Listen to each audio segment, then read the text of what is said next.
Good morning. History of novel देख रहे थे हम, जिसमें हमने देखा कि मुरासाकी शिकिबुस का टेल ऑफ जेंजी जो कि 10,010 में पब्लिश्ड हुआ, ये वर्ल्ड्स फर्स्ट नावल है। अभी इंडियन सिनेरियो क्या रहा ये हम देखते हैं। Rajmohan's wife by Bankim Chandra Chattopadhyay serialized in the Indian field was the first novel in English written by an Indian। Rajmohan's wife एक नावल का नाम है जिसे बंकिम चंद्र चट्टोपाध्याय ने लिखा, जो कि सीरियलाइज्ड हुआ बाद में द इंडियन फील्ड के नाम से। ये किसी इंडियन का लिखा हुआ पहला इंग्लिश नावल है। ये इन्होंने स्पेसिफाई किया है English written by an Indian. देखिए, ये इंडिया का फर्स्ट नावल राजमोहन्स वाइफ है, लेकिन हमने देखा कि इसके पहले भी इंडियन राइटर्स ने लिखा है। सलमान रश्दी का नाम हमने ऊपर ही पढ़ा। सलमान रश्दी इमाइग्रेंट तस्वुर किए जाते थे क्योंकि उन्होंने यूरोप के लिए नावल लिखा, लेकिन किसी इंडियन बाय एन इंडियन, किसी इंडियन ने जो इंग्लिश नावल लिखा इंडिया में, वो सबसे पहला नावल राजमोहन्स वाइफ है, जो कि बंकिम चंद्र चट्टोपाध्याय ने लिखा।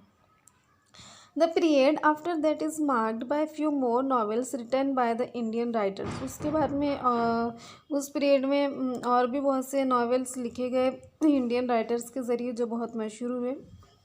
These novels bore either nationalistic virtues or social issues as their main framework।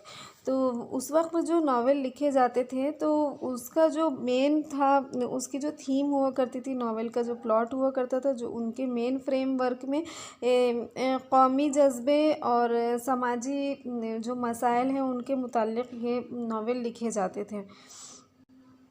Mulk Raj Anand, R.K. Narayan and Raja Rao were the major trio who prevailed in the period after that. उसके बाद में ये तीन लोगों का मुसल्लस था, मुल्कराज आनंद, R.K. नारायण, राजा राव। ये तीन लोगों का ट्रायंगल बोल सकते हैं हम। ये तीनों ही ऑथर ने काफ़ी अच्छे नावल लिखे और उस वक्त गलबा पाया इनका बहुत बोलबाला था उस वक्त फिक्शन की दुनिया में। Novelists like Anita Desai, Nayantara Sehgal and Arun Joshi and Manohar Mangalwankar changed the current of Indian English novel through their works। तो पहले ऐसा हुआ करता था, शुरुआत में जब इंडिया में नावल लिखने की शुरुआत हुई तो एक तो हुब्बुल वतनी पर नावल लिखे जाते थे और एक तो समाजी मसाइल पर नावल लिखे जाते थे।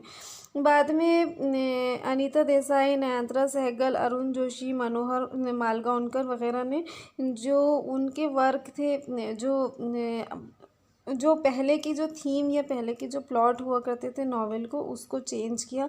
उसमें बहुत सारे नए इश्यूज़ भी और बहुत सारी नई चीज़ें भी उसमें ऐड हुई और नावल लिखने की स्टाइल भी चेंज हुए। Amitav Ghosh, Vikram Seth and Upamanyu Chatterjee ameliorated the Indian novel in English by adding new features to it। Amitav Ghosh, Vikram Seth और उपमान्यव चटर्जी ने इसको और फ़रोग़ दिया इंडियन नॉवेल्स को, उसमें और भी कुछ फीचर्स को ऐड करके। Recent years have witnessed the dazzling performance by Indian novelists like Salman Rushdie, Arvind Adiga, Arundhati Roy, Kiran Desai and Kiran Nagarkar. अभी का जो ज़माना चल रहा है आज के दौर में, जो इंडियन नॉवेलिस्ट है अरविंद अधिका, अरुंधति रॉय, किरण देसाई, किरण नागरकर, इन्होंने इसको और भी ज़्यादा रोशन किया है।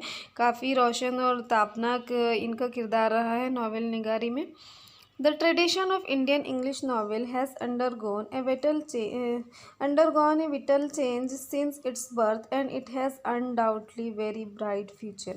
जो हिंदुस्तान में, इंडिया में इंग्लिश नावल की जो रिवायत रही है उसमें काफ़ी सारे चेंजेस हुए उसकी पैदाइश से लेके अब तक के, और इसमें कोई शक नहीं है कि इसका फ्यूचर बहुत ही ब्राइट, बहुत ही रोशन है। आगे भी नावल में काफ़ी अच्छे चीज़ें देखने के लिए मिलेंगी, काफ़ी मास्टरपीस हमको देखने के लिए मिलेंगे इसमें, और जो इंडियन राइटर्स हैं वो काफ़ी अच्छा लिख रहे हैं।